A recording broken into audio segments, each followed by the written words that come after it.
तो मैं ज्योत्सना करकट को किसी भी तरीके से मैं ना तो सामाजिक देखता हूँ, ना मैं कोई नेता और नेत्री की तरफ देखता हूँ। वो नेता है ही नहीं। कौन चीज़ का नेता है? किस बात पे करती है? क्या उसका सिद्धांत है? किस आइडियोलॉजी पे चलती है? उसको खुद पता नहीं है कि कौन सी आइडियोलॉजी को फॉलो करती है। जातिवाद। जातिवाद कोई आइडियोलॉजी नहीं है। जो लोग उनको गाली देते थे, उनको लाके ऊँचा सीट दे दिया जाता था। ये लोग तो चले क्या हैं। ज्योत्सना केरकेटा कभी जेल कैंप में शामिल हो गया है? आपको कभी प्रोजेक्ट करेंगे जेल कैंप पार्टी का भी प्रोजेक्ट करेगा रांची में? लोग ये भी सवाल कर रहे थे कि आपने छात्रवृत्ति पैदल यात्रा करके 180 किलोमीटर पैदल करा के विधानसभा के बाहर लाके विरोध करवाया और शाम में जाकर के आप लोग मंत्री से मिल के फोटो-वोटो खिंचवाते हैं। अरे कि सुदेश महतो, अमित महतो से ज़्यादा हम ही लोग जाते हैं। जाते हैं, बिल्कुल जाते हैं। जोहार, नमस्कार। आज हमारे साथ बातचीत करने के लिए राजू महतो जेल कैंप के नेता मौजूद हैं और कल जिस प्रकार से फॉलोअप के कॉन्क्लेव में वहां पे जिस प्रकार से आंसू के नेत्री गुरु द्रोणाचार्य को अपमान किया, उसको लेकर क्या कुछ कहेंगे और कुर्मी महतो को लेकर आग जो उगल रही थी उसको लेकर क्या कुछ कहते हैं? रविदा जोहार। जोहार मनोज जी और जोहार अनिल भाई। आप दोनों को मैं सबसे पहले आभार करता हूँ कि आपने अपना समय निकाल कर के इस गंभीर मुद्दा पे सवाल उठाया है और मैं आपके चैनल के माध्यम से पूरा झारखंडी जनमानस को जोहार लाल सलाम करता हूँ। आपका देखिए जो गुरु द्रोणाचार्य एक अवार्ड दिया जाता है और द्रोणाचार्य को कल हरामखोर कहा गया एक पब्लिक प्लेटफॉर्म में, जो कि झारखंड का एक प्रतिष्ठित चैनल है। उस चैनल में गुरु द्रोणाचार्य चार्य को जो है उसका नाम को खराब किया जाता है। आप लोग इसको कैसे देखते हैं? देखिए देखिए गुरु द्रोणाचार्य एक्चुअली गुरु हैं और आप देखेंगे कि गुरु द्रोणाचार्य अवार्ड जो दिया जाता है हुँ। स्पोर्ट्स के वैसे गुरुओं को, वैसे टीचर्सों को, वैसे शिक्षकों को दिया जाता है। तो कहीं न कहीं गुरु द्रोणाचार्य के नाम के ऊपर किसी तरह आपत्तिजनक शब्दों को मतलब इस्तेमाल करना कहीं न कहीं उस अवार्ड का अपमान करना है। और जिस आशु की जिस नेत्री ने ये शब्द कहा है, मुझे लगता है कि उसे ना तो राजनीति का ज्ञान है और ना ही समाज का ज्ञान है। वो ना तो वो पढ़ी-लिखी है और ना ही तो वो किसी भी तरह का कोई सामाजिक रोल में कहीं रही होगी। ये जिस तरह से जैसा मुझे लोगों ने बताया कि यार वो तो खुद एक स्पोर्ट्स खिलाड़ी है, कहीं पे खेलने का काम करती है, शायद वहीं से उसका आर्थिक व्यवस्था भी वहीं से चलता है। तो यदि वो एक स्पोर्ट्स खिलाड़ी है तो उसको समझ में आना चाहिए कि कोई भी स्पोर्ट्स के जो भी टीचर्स होते हैं, बहुत सारे स्पोर्ट्स में गुरु द्रोणाचार्य का अवार्ड दिया जाता है। तो हो सकता है कि जिस स्पोर्ट्स में खेलती होगी ना, वहाँ भी इस तरह के असामाजिक मुद्दों पे बात करती होगी। वहाँ के लोगों के साथ वो इस तरह से असामाजिक बातें करती होगी। होता है ना कि जो आपके दिल में रहेगा, जुबान में आने में कहीं रुकावट नहीं होती है। तो हमेशा हर जगहों पे कहीं न कहीं वो लोगों को भड़काने के लिए या इन सब चीज़ों का यूज़ करते रहती होगी, इसलिए शायद उन्होंने इस द फ्लॉप के बड़ी मंच पे भी उन्होंने ये बात कह दिया। तो ये जो नेत्रियाँ हैं ना, ये सिर्फ़ अपनी सस्ती पॉपुलैरिटी पाने के लिए ये सब काम करती हैं।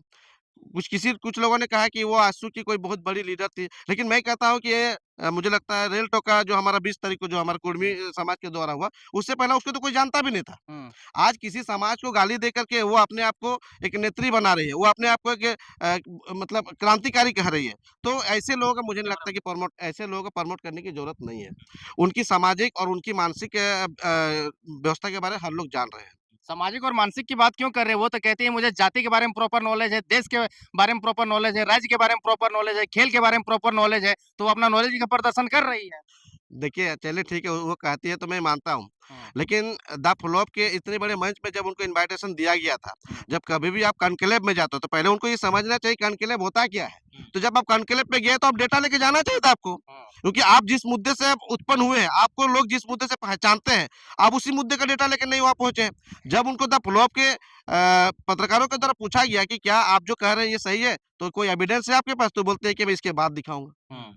तो आप कॉन्क्लेव में जा रहे हैं तो आपकी ये तो आपका होमवर्क था, आपको होमवर्क करके जाना चाहिए था। उसे साफ-साफ पता चलता है ना इनके पास स्किल है, ना नॉलेज है, ना ये कुछ जानते नहीं। कोई डेटा नहीं है। ये लोग सिर्फ़ अनाप-शनाप बोल के समाज में एक असामाजिक तत्वों को बढ़ावा दे रहे हैं और कुछ नहीं। लेकिन उसका साफ कहना है कि अंडा से फूट के अभी निकला नहीं और क्रांतिकारी बन गया है और बाद में अपने आप को भी क्रांतिकारी बताती है कि हम जैसे युवा क्रांतिकारी को आगे आना पड़ेगा।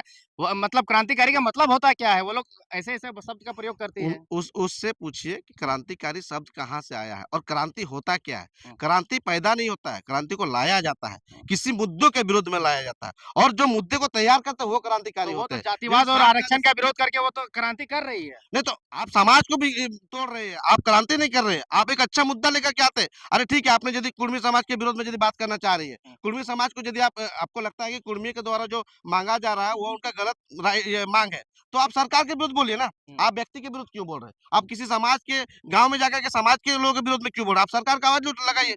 अरे मैं यही कहता हूँ कि 2019 से 2024 का सेशन जब लोकसभा का था, अर्जुन मुंडा जी जब अनुसूचित क्या बोलते हैं उसका मिनिस्टर थे, ठीक है? जनजातीय मिनिस्टर थे, उन्होंने अपने आप को शेड्यूल कर लिया। हुँ, तब ये लोग क्यों नहीं आवाज़ उठाए? हुँ, तब उनको आवाज़ उठाना चाहिए था। हुँ। उठाना चाहिए था कि नहीं उठाना चाहिए था? आज यदि कुर्मी अपनी मांग शेड्यूल में करने के लिए बोले, क्योंकि हमारा कल्चर, हमारा एक्टिविटीज, हमारा खाना पीना रहना सब कुछ हमारा आदिवासियों की तरह है, तो हम आदिवासी है, बस हमें सिर्फ शेड्यूल नहीं किया गया। तो हम अपनी मांग सरकार से कर रहे हैं, हम रेल रोक रहे हैं, क्योंकि ये मुद्दा सेंट्रल का है और सेंट्रल से हमको इसका सोल्यूशन मिलेगा, और इसीलिए हम सेंट्रल को प्रभाव करने के लिए हम अपनी मांग रख रहे हैं। क्या हम यहाँ से गुमला या लोहरदगा जहाँ पे आदिवासी बहुमूल क्षेत्र है, उन गाँव में जाके हम लोग हल्ला कर रहे हैं क्या कि हमें आदिवासी बनाओ बोल के? ऐसा कहीं हुआ है क्या? लेकिन ये लोग जहाँ पे कुर्मियों का बहुमूल आबादी है, वहाँ पे जाके हल्ला कर रहे हैं, तो ये लोग कहीं न कहीं समाज को तोड़ने का काम कर रहे हैं। आप बहुलता की बात करते हैं कुर्मियों की, लेकिन वो तो कहते हैं ये लोग कोयरे, चंद्रवंशी और अन-फन जितना भी जात है तेली-वेली, उसको दिखा करके ये लोग बोलता है कि हम लोग कुर्मी ज़्यादा हैं। वो बोलता है सर्वे करवा लो, कुर्मी लोग ज़्यादा नहीं निकलेगा। पत्रकार साहब आगे बोल रहे हैं। नहीं, ठीक है, वो जो बोल रहे हैं ना, मैं कह रहा हूँ कि लास्ट सेंसस कब हुआ था, उनसे पूछना चाहिए था। हाँ। लास्ट जनगणना कब हुई है और उनकी उम्र क्या हुई होगी? पहले इनसे वो जाके पूछिए। मुझे लगता है ये लोग अभी 20-22 साल के लोग हैं। मुझे लगता है उससे ज़्यादा उम्र का नहीं होगा। तो लास्ट सेंसस ही हमारा 2011 में हुआ है, उससे पहले का उनको इतिहास ही पता नहीं है। ठीक है? और वो भी छोड़ दीजिए, उतना भी छोड़ दीजिए। मैं सिंपल सा कह रहा हूँ, उनके कहने पे ही हम क्यों मानेंगे? आप एक गाँव का सर्वे कर लीजिए ना। यदि वो पढ़ी-लिखी होगी तो उनसे बोले स्टैटिस्टिक्स क्या होता है पहले समझे? स्टैटिस्टिक्स के हिसाब से 2-4 गाँव का सर्वे कर लीजिए जहाँ पे कुर्मियों का बहुमत रहता है। हाँ। जहाँ पे कुर्मी और भी कुम्हार टाइप से जो भी ओबीसी लोग हैं, वो एक गाँव में जाकर सर्वे कर लीजिए कि 10 में से कितना आपको कुर्मी मिलेगा, कितना कोयरी मिलेगा, कितना कुम्हार मिलेगा, कितना कहार मिलेगा। सर्वे कीजिए, स्टैटिस्टिक्स वहाँ पे है। आपके कहने तो मैं नहीं मानूँगा। आप जाकर सर्वे कीजिए। सपोज़ एग्ज़ाम्पल मैं लेता हूँ। मैं जिस गाँव से आता हूँ, आप जिस गाँव से आते हैं, आप जिस गाँव से आते हैं। आप अपने गाँव के लोगों का कैलकुलेशन निकाल के देख लीजिए कि कुर्मी यदि हम 10 आदमी पूरा गाँव से अलग-अलग निकालते हैं, तो 10 में कुर्मियों की संख्या कितनी है? आज आज जो जयराम महतो के साथ ये जो भीड़ तब्दील हुई, आज जो राजनीति में ये लोगों का चेहरा आया, तो कहीं न कहीं एक समाज ने बिल्कुल उनको सपोर्ट किया है। इसमें कोई मतलब तथाकथित कहें या फिर कोई किंतु-परंतु वाली बात नहीं है। और उन्हीं लोगों का संघर्ष है जिनके कारण आज ये जो 2-3 लोगों को मैं जो देख रहा था फ़ॉलो-अप में जो अपनी-अपनी जाति के बारे में बता रहे थे, ठीक है? कि जनगणना होगा तो हम चैलेंज ठोक देंगे, मतलब क्या होता है, छाती पे डंके की चोट पे कहता हूँ कि हमारी आबादी ज़्यादा होगी, तो वो तो एक सर्वे की बात है। लेकिन हम एक जस्ट एक छोटा एग्ज़ाम्पल आपको बता रहे हैं कि आप एक सर्वे गाँव में कर लीजिए और वहीं से आप अपना स्टैटिस्टिक्स निकाल के देख सकते हैं कि स्टैटिस्टिक्स वहाँ से निकल जाएगा कि एक गाँव में कितने कुर्मी हैं, कितने कोयरी हैं। हुँ। तो निकल सकते हैं अच्छा, सब। जयराम महतो एक तरफ विरोध करती है पूरा जोरदार तरीके से। जयराम महतो जब सामना हो गया सामने से, तो एकदम मुस्कुराहट होके आर पार हो रहा है। कौन है ये? हैं? कौन है ये? किसकी बात कर रहे हैं? आदिवासी नेत्री है जो विरोध करती है कुर्मियों का। नेता इन लोग को जयराम महतो देखिए के सामने देखिए गए तो कुछ नहीं बोल देखिए पाए। देखिए देखिए, इन लोगों को नेता-नेत्री का जगह ही मत दीजिए। हुँ, नेता कौन होता है, नेत्री कौन होती है, पहले ये जो शब्द है ना, ये बहुत ही अच्छा शब्द है। हुँ, ये जो नेता और नेत्री वाला शब्द है, बहुत ही अच्छा शब्द है। ऐसे लोगों को तो नेता-नेत्री का मतलब उपाधि ही मत दीजिए, नाम ही मत दीजिए। हुँ, उन लोगों में जिनके मन में देखिए, नेता एक अच्छा नेता वही होता है जिसकी नीति साफ होती है, जिसका नियति साफ होती है, ठीक है? इन लोगों का नियति ही साफ नहीं है, इनका नीति साफ नहीं है। ये लोग तो अभी तो बहुत सारी चीज़ों पर नहीं डिस्कशन करेंगे, क्योंकि मतलब एक सामाजिक रूप से है, इसीलिए वो सब चीज़ों पे चर्चा नहीं करेंगे। ये लोग वैसे लोग हैं कि जंदे पूड़ी तंदे मुड़ी करने वाले लोग हैं, ठीक है? रंगिया शेर बोलते हाँ, थे। अरे बोलने दीजिए, वो तो चाह रहे हैं कि आज ये लोग मतलब किसी को इतना ज़्यादा हाइलाइट करो, किसी को इतना ज़्यादा बदनाम करो, ताकि कल वो व्यक्ति हमको मतलब होता है ना कि ऊँचा पिला देना। हमारा एक बहुत पुराना कहावत है, मतलब चूँकि आज ये मैं ये बात इसलिए कह रहा हूँ, क्योंकि आज इससे पहले जब आजसू की राजनीति चल रही थी, वो भी एक क्रांतिकारी पार्टी थी, आंदोलनकारी पार्टी थी। लेकिन बाद में उस पार्टी में क्या होने लगा कि जो लोग उनको गाली देते थे, उनको लाके ऊँचा सीट दे दिया जाता था। तो ये लोग भी उसी उम्मीद से जी रहे हैं हुँ। और कहीं न कहीं उसी मानसिकता से ये लोग तो चले क्या हैं। ज्योत्सना केरकेटा कभी जेल कैंप में शामिल हो गया है? आपको कभी प्रोजेक्ट करेंगे जेल कैंप पार्टी का भी प्रोजेक्ट करेगा रांची में उसको? देखिए राजनीति ऐसी चीज़ है जहाँ सुनने में पे आ रहा है जिला अध्यक्ष बनाने जा रहे हैं आप लोग। देखिए ये तो मतलब संगठनात्मक तरीके से तय किया जाएगा। लेकिन मेरे मेरी यदि तय किया जाएगा, पक्का है। नहीं, नहीं, मैं अगर यदि ऐसी चीज़ें होती है, तो हुँ, संगठन तय करेगा ना, हुँ। संगठन डिस्कशन करेगा। लेकिन तो माने मेरे ज्योत्सना मेरे केरकेटा मेरे यदि व्यक्तिगत राय पूछेगा, तो मैं ज्योत्सना करकेटा को किसी भी तरीके से मैं ना तो सामाजिक देखता हूँ, हुँ, ना मैं कोई नेता और नेत्री की तरफ देखता हूँ। वो हुँ, नेता है ही नहीं। कौन चीज़ का नेता है? किस बात पे करती है? क्या उसका सिद्धांत है? किस आइडियोलॉजी पे चलती है? उसको खुद पता नहीं है कि कौन सी आइडियोलॉजी को फॉलो करती है। जातिवाद कौन से जातिवाद जातिवाद। जातिवाद कोई आइडियोलॉजी नहीं है। कैसे नहीं है? एक जात को ये दूसरे घृणा जात से विरोध करा देना। ये घृणा मानसिकता वालों की बातें हैं। जो अपने जिनकी मानसिकता ही घृणा है, वो इस तरह से बातें करते हैं। यदि हम लोकतंत्र व्यवस्था में रहते हैं और लोकतंत्र में सबकी इक्वालिटी की हम लोग बात करते हैं, सबकी साझेदारी की बात करते हैं, हमारा संविधान हमको उसका राइट्स देता है और जो उस लोकतंत्र और संविधान को ही नहीं समझता है, ऐसे लोग कभी नेता-नेत्री नहीं बन सकते। इसीलिए ऐसे लोग मैं व्यक्तिगत बात करूँ, जेल कैंप पे आके सबसे पहले मुझे लगता है कि मैं उसका विरोध करूँगा कि इसे किस बेसिस पे इसको लिया जाएगा? कौन-सा क्राइटेरिया उसके ऊपर? कौन-सा पैरामीटर्स होगा उसके ऊपर? कुर्मी गरियाती हैं एक तो तरफ से। कुर्मी को गाली हम देखिए हम समाज के यदि पार्टी की बात होती है, तो पार्टी की बात होती है तो हम उसके लिए विरोध करेंगे कि हम एक समाज के लोग हैं। लेकिन जब वो पार्टी की जब बात करती है, तो कुर्मी को विरोध करने वाला कोई नेता नहीं बन सकता। हुँ। कुर्मी को विरोध करके आप नेता नहीं बन सकते। हुँ। आप सिर्फ़ अपना चेहरा बना सकते हैं, आप अपना नहीं, रील्स जयराम बना का सकते विरोध हैं। करके तो बहुत नेता बन और गए। नहीं, नहीं, जयराम का विरोध करके लोग नेता नहीं बने हैं, नेता बनने की प्रयास कर रहे हैं, लेकिन जयराम महतो को लोग कभी डिफीट नहीं कर सकते हैं, कभी हरा नहीं सकते हैं, ठीक है? हुँ, बाप तो बाप होता है, हुँ। ये समझ में उनको आना चाहिए, इसलिए सामने से विरोध नहीं कर पाई। कभी नहीं कर पाएगा, किसको बाप बना औकात ही रहे हैं नहीं आप? है। जयरा किसको बाप बना रहे हैं आप? जिसके वो आप जो बोले ना कि जयराम महतो को गाली देके कोई नेता बन रहा है, चाहे नेता बनने का प्रयास कर रहा है, तो हुँ, मैं वही कह रहा हूँ, बाप तो बाप होता है, हुँ। ठीक है ना? उनको समझ में आना चाहिए, कभी ये वो लोग जो गाली देके सोच रहे हैं, तो अपनी पॉपुलैरिटी बढ़ा सकते हैं। अच्छा लास्ट और एक सवाल लेते हैं। एक आपके सिली के ही सुप्रीमो है आसू पार्टी के और जयराम महतो का नाम लिए तो सीधे जयराम महतो कैसे नेता है? तो सीधे एग्जांपल दे दिए हेमंत सोरेन को। हाँ, देखिए ये एक्चुअली में इसका मैं पूरा कॉन्क्लेव सुना नहीं हूँ। हाँ, लेकिन उन्होंने जो ये बात कहा कि जयराम महतो को मैं हेमंत सोरेन। हेमंत सोरेन की तरफ देखता हूँ, वर्तमान सूबे के सरकार हेमंत सोरेन की तरफ देखता हूँ। तो उनकी मानसिकता क्या थी वो मुझे नहीं पता। लेकिन देखिए, एक शब्द का 2 मीनिंग होता है। तो उन्होंने जो कहा, वो उनकी मानसिकता मैं नहीं बता सकता। मैंने जो मीनिंग समझा, मीनिंग हम समझा दे रहे हैं मैंने आपको, जो मीनिंग समझा। हम आपको बता रहे हैं। इसमें बहुत सारा एस्पेक्ट हो सकता है, लेकिन एक एस्पेक्ट ये भी है कि हेमंत सोरेन जैसे विपक्ष में बैठा तो हो सकता है उसको विपक्ष के तौर पे देखते होंगे। ये देखिए, वही तो मैं कहा, उनकी मानसिकता क्या हो सकती है नहीं पता। पहले मेरी मानसिकता समझिए। उस लाइन को मैं इस तरह से देखता हूँ। मैं उस लाइन को मैं इस तरह से देखता हूँ कि आने वाला भविष्य में जयराम महतो सीएम बन सकते हैं हुँ, और उसकी मैं शुभकामना दे रहा हूँ। ये भी सुदेश महतो का अंदाज़ हो सकता है। हुँ, दूसरी तरह से इस तरह से देख सकते हैं कि वो जिस तरह से कहें कि जयराम महतो को हमें हेमंत सोरेन की तरफ देख सकता हूँ क्योंकि आज वो उसके विपक्षी हैं, हुँ, विरोधी हैं, उस हिसाब से देख सकते हैं। हुँ, और तीसरी बात जो लोग कह रहे हैं कि वो इस तरह से कह रहा है कि जयराम महतो मतलब हेमंत सोरेन कोयला चोरी में गए हैं, तो वो एक प्रकार से चोर है, इसलिए हम उसको चोर की तरह देखते हैं। लेकिन यहाँ पे मेरा क्रोश है, मेरा कहना पूछना है कि क्या जयराम महतो आज तक कहीं कोई कोयला चोरी, दमन चोरी या फिर किसी तरह से गबन में आए हैं क्या? क्या या तो फिर दूसरा एक और देख सकते हैं कि उन्होंने कहा कि जिस तरह से मैं उनको क्या नाम है इनका हेमंत सोरेन तो सीधे चांदी का चम्मच लेके पैदा हुआ है। लेकिन जयराम महतो चांदी का चम्मच लेके पैदा नहीं हुआ है। तो जो नेगेटिव है उनको उनके पास ही रहने दीजिए।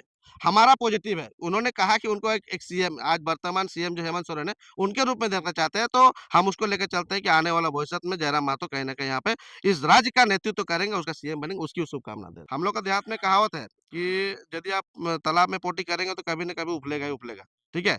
तो आप यदि गलत कर रहे हैं और गलत चीज़ों को प्रमोट कर रहे हैं, तो कभी न कभी दुनिया के सामने आएगा। हुँ, देखिए, आज ये एक साउंड की तरह गूंज रहा है। हुँ, साउंड की तरह डोर टू डोर जा रहा है। इस दरवाजे से उस दरवाजे, उस दरवाजे से इस दरवाजे, क्योंकि हम जनता के बीच में रहते हैं, तो साउंड्स मेरे पास भी आ रहा है। लेकिन जब तक इसकी सत्यता के हम नहीं जाएँगे, तो शायद हम इस पे कुछ भी आपको ठोस जवाब नहीं दे सकते। हाँ, हुँ। लेकिन ये सब चीज़ें चर्चाएँ आ रही है। मार भात उ खाने वाला के पद स्कॉर्पियो। हाँ, वो भी आ रही है। दूसरा दूसरा कुछ दिन पहले एक हमारे वहाँ पे एक बालू का गाड़ी हमारे ही एक कार्यकर्ता के घर पे चढ़ गया था। जब मैं वहाँ पे समाधान के लिए गया, तो वहाँ पे मुझे खड़ी बोली सुनने को भी मिला। उन्होंने कहा कि हम लोग आपकी पार्टी को भी सोचा था कि आपकी पार्टी कम से कम ये सब काम नहीं करेगी, जो दूसरी पार्टियाँ करती आ रही है, लेकिन आपकी पार्टी के द्वारा भी किया जा रहा है। तो वहाँ पे मुझे रियली कह रहे हैं, मुझे बहुत ही हर्ट हुआ था। लेकिन मैंने उससे भी पूछा कि देखिए, जब तक इसकी तथ्यता मुझे नहीं मिलेगी, तो शायद मैं नहीं बोल पाऊँगा। और आपने चूँकि ये सवाल किया, तो आपके सवाल और आपके चैनल के माध्यम से मैं ये बिल्कुल मतलब कहूँगा कि हमारे केंद्रीय अध्यक्ष जी को भी कहूँगा, एक तरफ सदन में कहीं आप उन्हीं के विरुद्ध आवाज़ उठाते हैं और आप ही के पार्टी के लोग अगर इस तरह से काम करते हैं, तो कहीं न कहीं हमारे सिद्धांत पे दाग लग रहा है। हुँ, लेकिन हम लोग सिद्धांत से बाहर हो जा लेकिन रहे हैं। लोग ये भी सवाल कर रहे थे कि आपने छात्रवृत्ति पैदल यात्रा करके 180 किलोमीटर पैदल करा के विधानसभा के बाहर लाके विरोध करवाया और शाम में जाकर के आप लोग मंत्री से मिलके फोटो-वोटो खिंचवाते हैं। तो लोग कहते हैं कि लोग सरकार के साथ भी जाके मंत्री लोग के साथ साथ जाके फोटो खिंचवा लेते हैं और विरोध भी करते हैं विधानसभा के बाहर में। देखिए, ये राजनीति इट्स बिग प्लेटफ़ॉर्म, ठीक है? आप सिंपल इसको इस तरह से समझिए कि हम छात्रों की आवाज़ को लेके 180 किलोमीटर लोग हमारे लोग वहाँ पहुँचे और उन्होंने अपनी माँग को रखी, ठीक है? इस माँग को भी हमको किससे लेना है? सरकार से। सरकार से लेना है, सरकार में बैठे मिनिस्टर से लेना है। तो क्या उनको लेटर देने जाएँगे कि नहीं जाएँगे हमारे लोग? अगर यदि हम लेटर देने के लिए जाते हैं, तो भी यदि सवाल उठता है, तो सवाल उठने दीजिए। हुँ, लोगों का काम है कि हम यदि कुछ अच्छा भी करेंगे, तो उनका काम है नेगेटिव करना। लेकिन हम जिनके लिए अच्छा करें, जब उनका रिजल्टेंट आएगा, तो लोग कहेंगे अच्छा हुआ है। हुँ। इसीलिए उसकी परवाह मत कीजिए। लेकिन आपके पार्टी के जो समर्थक हैं वो कट्टर समर्थक हैं। हाँ, हमारी पार्टी के लोग का देखिए, हम क्या, हम संघर्ष से पैदा हुए हैं। हमारे जो लोग हैं, संघर्ष से पैदा हुए हैं। ठीक है? और जो लोग कहीं न कहीं किसी भी तरह से मतलब क्या बोले तेल, पानी, नून, पानी, खाना-पीना और नौकरी दे कर के आ रहे हैं, तो उनको शायद हमारा दर्द समझ में नहीं आएगा। तो ये जो सवाल कर रहे हैं, ये जो बोल रहे हैं ना, उनकी बैकग्राउंड चेक कर लीजिए। ये वही लोग हैं, जिनको पैसा दे कर के बुलवाया जा रहा है। राजू महतो सिल्ली को भविष्य में क्या देख रहे हैं? हाँ, मैं इस आने वाले समय में देख रहा हूँ कि सिल्ली हमारा एक बेहतर मतलब विधानसभा बनेगा। राजू महतो अगुवाई करेंगे इसके लिए? मैं कर ही रहा हूँ और करूँगा भी आगे। नहीं, बिग प्लेटफ़ॉर्म राजनीतिक प्लेटफ़ॉर्म में एमएलए लड़ेंगे? देखिए, ये तो कौन नहीं चाहता है कि मतलब जो कि हम एक समाज के रूप में आए हैं और राजनीतिक रूप में हम राजनीतिक पार्टी के सहयोगी बने हैं, राजनीति के साथ काम कर रहे हैं, तो हमारा भी एक सपना है कि हम कभी यहाँ का नेतृत्व करेंगे।